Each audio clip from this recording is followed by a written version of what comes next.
Hello and welcome to episode 113 of the official EstablishTheRun.com podcast. My name is Adam Levitan. I'm the father of the most beautiful beast in the world, Jerry. And we are coming off of Rare. We saw that coming week in tournaments. I mean, when you take a 13-game slate and before the slate starts, you can very plausibly say, well, the best stack is Russ, Lockett, Metcalf, bring it back with Gallup. And that turns out to be the nut stack. I mean, that's just wild. Like, for something to make that much sense and to turn out to be the Stones, it's something, and obviously, like, Seattle throwing at the league's second highest rate above expectation. Dallas's defense banged up and bad. Dallas's offense more than capable of forcing Seattle to keep their foot on the gas. Russ's target share so condensed to the two wideouts in Lockett and Metcalf. Those wideouts being elite talents. And then for the bringback, Amari and Lamb having by far the most projected ownership. Gallup, who we know is #good, relatively cheap, and low owned, like easy game, right? And actually, since there was no Christian McCaffrey, there was no Saquon, no Michael Thomas, no Mahomes, no Kelsey, no Kittle, no Devontae Adams, no Kamara, no Lamar Jackson, etc. on this slate, and narrowed down the choices even more. And without those stars on the slate, you could easily fit the Russ stacks. We had Mike Davis. We had Singletary. We had Isabella. We had Hamler. We could punt tight end with literally, no good options on the slate at tight end. So my point here isn't really that the Seattle stacks printing in large field GPPs is a sign that we should be playing the quote unquote obvious stacks going forward in large field GPPs. I think it was just a unique set of circumstances in matchup, in pricing, and most importantly, in slate context. But just something to think about. I'd also add that since Gallup was only 7% owned, the cumulative ownership on some of these winning lineups stayed in check. Anyways, let's start with cash. And I thought that there were some decisions for sure, mainly with Mike Davis and Devin Singletary and what you could do with the savings they got you. And look, Mike Davis especially, but Devin Singletary as well. They both play really well in the pass game and they both have competent QB play. And I thought both are really likely to play 90% plus of the snaps. Fading backs like this in cash when they're 5,100, when they're 4,900 is not something I would normally do. But in this weird slate with DeAndre Hopkins, literally the only guy above 7K I was interested in, I didn't end up on Mike Davis or Devin Singletary. And at wide receiver, the big decision was Metcalf versus Lockett versus Amari. And honestly, I didn't have a great week, but it could have been a disaster if I didn't land on Lockett. In projection, we had them all very close. I thought that with Amari's history of inconsistency and poor road splits combined with already having CeeDee Lamb on the team, Amari was out. In terms of Metcalf versus Lockett, I thought Lockett's floor was significantly higher as the primary slot man. And I also had Metcalf and Amari on FanDuel, so there was some hedging going on there. Speaking of that, people ask me all the time, how can you play just one cash lineup, Adam? That's crazy. This week is an example, hedging across sites, as I just described. I played Singletary and Goddard and Big Dog Derrick Henry at 1 p.m. only, got some exposure to them. I played Mike Davis at 4 p.m. only slate, got some exposure to him. And then also through, I thought Drew Sample versus Logan Thomas was close. I played LT3 in main slate cash for the better usage, the better athleticism, but I had Sample on 2 of my 8 GPP teams. I wanted to make one more point on cash before we move on. The 1 p.m. games did not go well for me. I had Miles Sanders underperform. I had Deontay Johnson take an air ball due to injury. Had Logan Thomas get just 7 points. I think at that point there was merit to considering a swap. But Miles was around 80% owned. Deontay Johnson was 45% owned. Logan Thomas was 45% owned as well. And I did have the Eagles defense also play at 1 p.m. They played reasonably well. They beat the Giants defense badly, and a lot of people played Giants defense also. So Eagles defense beat Giants defense 8 to -2. So it was close. I didn't end up thinking that there was a need to swap, maybe mainly because Singletary didn't go off and Giants D got beat by Eagles D. If Singletary had 25 or 30, there would have been more merit. Or if Goddard or Ertz or Sample played well and I was stuck there with Logan Thomas, there would have been more merit. I just didn't think that I was that far behind, but certainly something to think about. Okay, let's get to tournaments. And like I said, I made eight teams this week.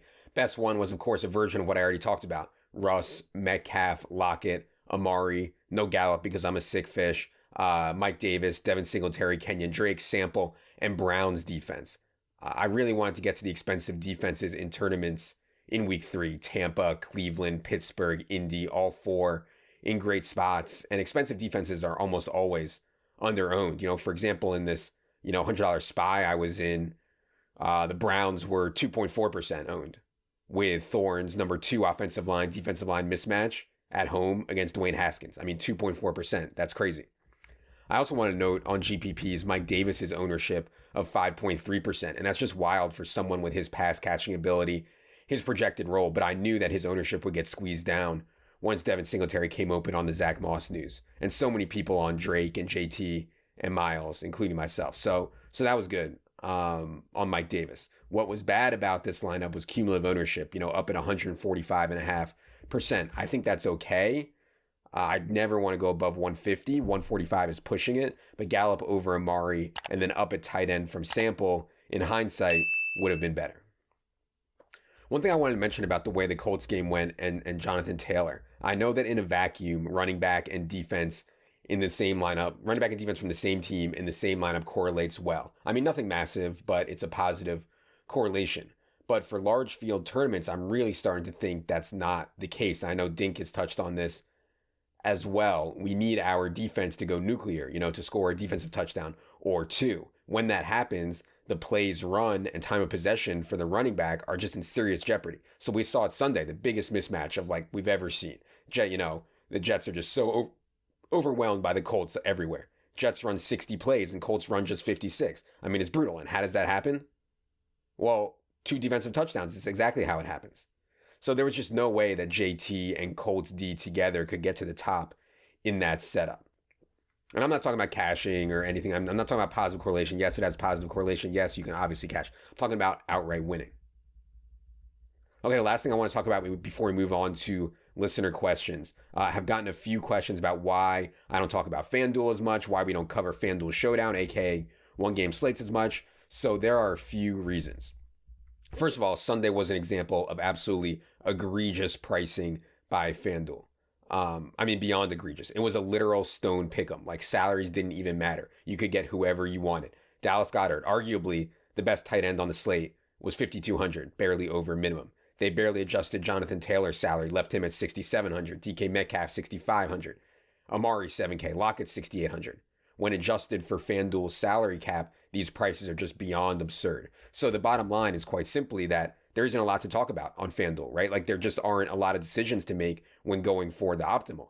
Then add in that DraftKings tournaments are bigger, and so more people are interested. And then we have so many more players in play on DraftKings because the pricing is tighter.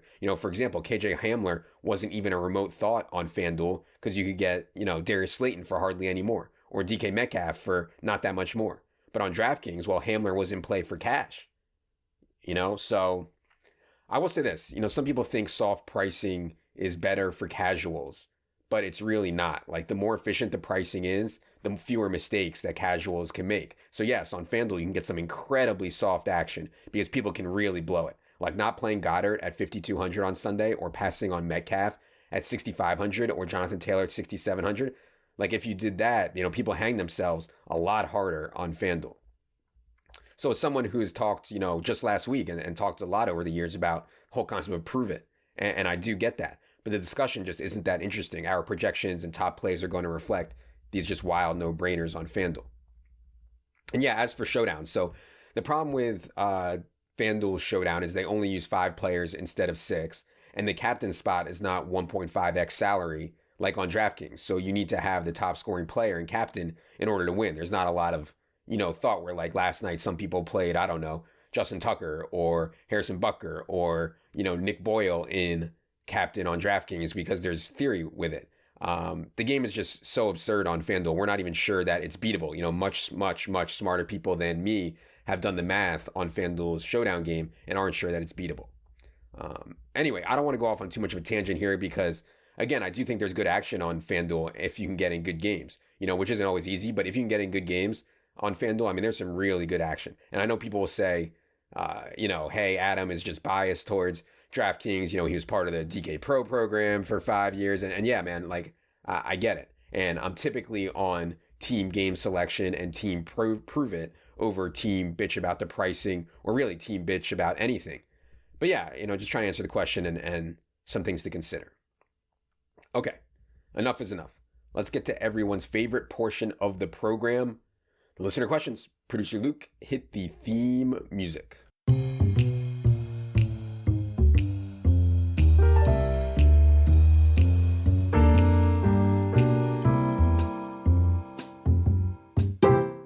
Okay, as always, got a ton of good ones. Really appreciate the questions. Going to do 7 today. First one comes from Jack. He says, I have had the same cash lineup as you the last 2 weeks, but won less of my head-to-heads than you. Is this because the $2, $3 stakes, there are fewer quote-unquote correct lineups?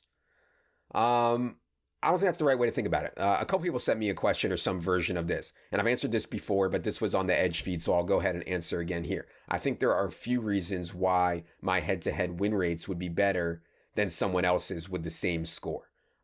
The first one is just being known, right? Like, I think there's some instances with people who are like, oh, I know out of that Adam Levitan guy, he's a clown. He talks about sex. He knows nothing about football. I'll play him.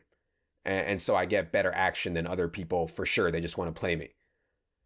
Second thing I would say is I am using the block function on DraftKings, which I explained how to use in the game selection strategy article on the site, which is free. I use it to block some of the best head-to-head players out there. The third thing I would say, I never, ever forget to cancel out my head-to-heads. So what happens is if you post head-to-heads on DraftKings and they don't sell, DraftKings will auto-match you with someone else who posted. And of course, I don't want that, really. Like the people who post are typically reasonably strong players. And again, please read the game selection article in my book for more on posting versus sitting head-to-heads. Really, I spend like a third of the book talking about a lot of this stuff. So if you're interested in it, it's like $10. It's called Skin to Fur on Amazon, or if you're an ETR full season sub, it's free. But anyways, yeah, that's just about canceling head-to-heads. Fourth thing I would say is I try to get a majority of my head-to-heads out there on Sunday mornings between like 10 a.m. and 1 p.m. right before lock. And that's just the best time because the best players are worried about other things. That's the time when we're most likely to catch, the hungover bros or the mouth breathing, mashing buttons on their phone bros when they're setting their lineups. So, not desktop men like us. And the last thing I'd say is just raw volume. I play anywhere from 200 to 250 head-to-heads every week. It's a really big sample. I don't really get a big sample at high stakes, of course. So like games at 215 through 5Ks, maybe, only 4 to 5, 6 each week. So my win rate comes from the low stakes. Profit massively stems from what happens at the higher stakes. But of course, in terms of win rate, you're getting bigger sample. You get the more true your sample is. So just some thoughts there. Hope that makes sense. Question 2 from Ryan Stevens. He says, are you a Curb Your Enthusiasm fan? And if so, what's your favorite episode? Yeah, of course, Ryan. Of course. I honestly watch like zero TV, almost none. Like these Game of Thrones fish and these Netflix binging fish. Like it's just not for me. It's really not. It goes so strongly against the team deathbed theorem. I can see it now, like I'm in the hospital, I'm dying, I can barely speak. But the one thing I'll have is that time I sat down on my couch and I watched, 10 straight hours of The Walking Dead. That's just an experience I'll always cherish. Come on, like that's not what you're going to think about on your deathbed. You're not going to think about the 10 straight hours that you watch The Walking Dead. I mean, it's just insane. But anyways, yes, I never miss a curb. Pretty much the only show that I watch. It's so outrageously good. I would say my favorite episode is probably Palestinian Chicken. Curb is for sure not for everyone, but I suspect that if you listen to this pod, you'll probably like it if you haven't tried it yet. Question 3 comes from Lawrence Bailey. He says, could you please discuss the best options for tracking DFS results in order to effectively self-scout, as well as some of the key things to watch/track? Yeah, Lawrence. So I use RotoTracker, but there are a bunch of results tracking platforms out there. Incredibly important to me. Things I'm tracking besides the obvious profit/loss stuff. So game type results. Am I winning with my cash lineup in triple ups in 5X games? Tournament stuff. Is my ITM rate, my in the money rate high, but I'm not actually winning money? I need to be more contrarian. Is my in the money rate too low? Maybe I'm going too far off the board. Is there a difference in my win rate by the size of the fields? And that's something I've actually been looking at a lot lately closer. How is my win rate correlated with the size of the field in the tournaments? 200 people, 1,000 people, 5,000 people, 100,000 people. Buy-in level, am I losing at $100 double ups but winning at $25? Same thing with head-to-heads. Maybe I should adjust my stakes. Different sports, am I actually showing a really good profit at something like golf and I don't know it? Should I be playing bigger? So that's just like a few of the things. Definitely valuable in my opinion if you're trying to be serious. Also helps to cross-check your 1099 that hopefully you get at the end of the year from DraftKings and FanDuel.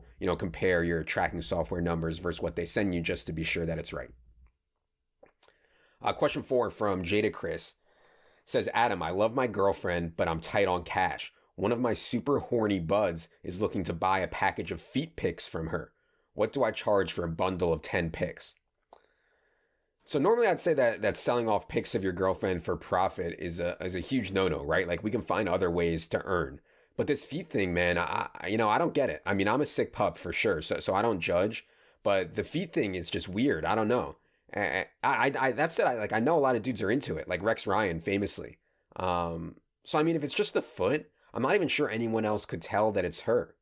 Could they? I don't know. So like in this specific case, I guess I'm okay with it. But your friend here, he sounds pretty deranged. So I'd probably go for the max in this spot. Like he just stinks of desperation and he's obviously sick. And he's never getting away from this hand. Like once he starts thinking about the feet, he's never getting away from it. So we can definitely overbet the pot here. I think 2,500 sounds about right. I don't know. Good luck.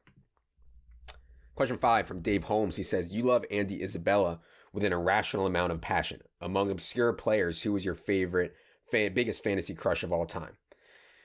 Yeah, it's not even that I love Isabella so much. It's just infuriating to see a team draft him in the second round, have him produce every single time he steps on the field, and then play him behind like the corpse of Larry Fitzgerald and Keyshawn Johnson and Damiere Byrd last year. It just doesn't make any sense. You guys know I don't get into this guy is good or this guy is bad takes. It's just not the way I think it's right to play DFS for the most part.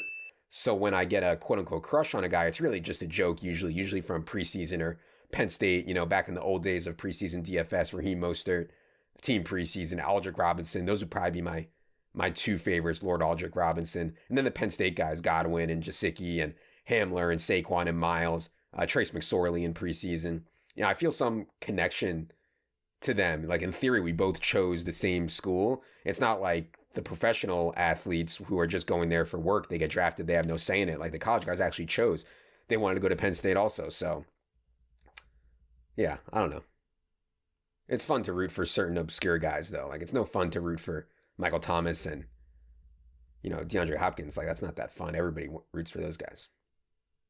Question 6 from G Raptor. He says, I've had my 2 biggest hits ever back to back and I am up 60,000 in NFL. Do I go full send and throw in an entry in the 4K Millie Maker this week? On one hand, it's way out of my normal bankroll range. On the other, how often do you get a 1 in 600 chance at $1 million? Damn, well, shout out to you, G Raptor, hashtag how rich. So basically what you're asking about is the concept of shot taking. And I know this might surprise some people out there, but I am actually a huge proponent of shot taking. In a game where, like DFS, where it is so hard to know your true ROI and it's always shifting due to changing game conditions, we may never, really be able to move up without shot taking. Now, I know that we have to think about it responsibly, and I'd encourage people to think about how much of their net worth they want to be their bankroll, not how many raw dollars they want to be their bankroll, what percentage of their net worth they want to be their bankroll for DFS. So let's say 1% or 2%. By winning 60K, your net worth has gone up, so your bankroll is bigger. But the key part here is that your bankroll should still stay in the same percent that it was before. So if the 4K Millie Maker is still within reason for you for your new role as a shot, then I'd say go for it, man. Go for it, G Raptor, if it is. So GL out there, go win it. All right, last questions we're going to do today. From Brian Schultz. How do you plan on dealing with your newfound competition in the battle for gender selection market share? And from Ben, what type of legal action are you planning to take against Gender Select? Okay, I don't know if you guys saw this. This is crazy. So you guys know I've been doing this GenderLabs bit for I don't know how long. Maybe probably like 3, 4, 5 years now. And it all started in reality though. Actually, I wanted to have boys. And guys know I'm kind of a control freak. So I thought to myself, man, there must be some way I can have control of this situation. Like, I can't live with it just being stone randomness. So I did some research on male versus female sperm, their characteristics, did some poking around on the internet on some like wild, ridiculous forums. But anyways, I developed a plan and I executed. Did this research and execution actually help me in going 2 for 2 with boys? I mean, look, obviously it's a 50-50 shot each time. And so then I have a 25% chance of going 2 for 2. But one thing I know for sure is that people are absolutely fascinated by this concept. I mean, everywhere I go, people ask me about strat, you know, if I'm joking or if I'm serious, if I can help them. They love talking about it. Random people, I mean, just totally random people I meet want to talk about it. I was at this 40th birthday party and this woman comes up to me. I mean, this never happens to me. You know, a good looking woman actually approaches me and starts talking about gender optimization. Apparently, like her husband or whatever listens to the show. And this woman is just engrossed, like asking about strat and ADOP. It was just wild stuff. But anyways, I knew this was something that people love to talk about and are interested in. But the joke part of it, the bit part of it, is that I didn't think there was a real business because I can't prove it. I can't prove that my methods work, really. So when someone sent me a link to this site, Gender Select, and you can check it out at the URL chooseagender.com, I legit thought it was a competing bit. Like, I could have written this shit. It says some of the stuff, language on their website. Have you ever wondered if there was a way to influence the gender of your next child? Gender Select LLC allows families to do just that. Our website contains information on our process, other gender selection methods, cost, forms to get started, and contact information. Like, I really thought that someone created this whole site just to troll me, like maybe Mans or something like that, but it's real. They call themselves Gender Select LLC. Like, you can't make this up. They're also doing, the key point here, though, is that they're doing a surgical procedure. And see, this is where Gender Select LLC can compete with the real thing, GenderLabs LLC, aka Gender Consultants. We get the job done by optimizing the intercourse. Our competition has to resort to actual procedures. So I'm not worried about it. You know, that, you know, they can have their own stuff. I have my own stuff. Not gonna be any legal action. It is what it is. Crazy, man. What a world out there. All right. Thanks to everybody for listening. We'll be back with Silva for the team by team pods. For those of you guys who are premium subscribers, we'll be back on Friday night for the Kama Sutra show, position by position through the main slate. And then again on Sunday for the last minute live stream. So for Jerry, for producer Luke, I am Adam. Good luck, everybody.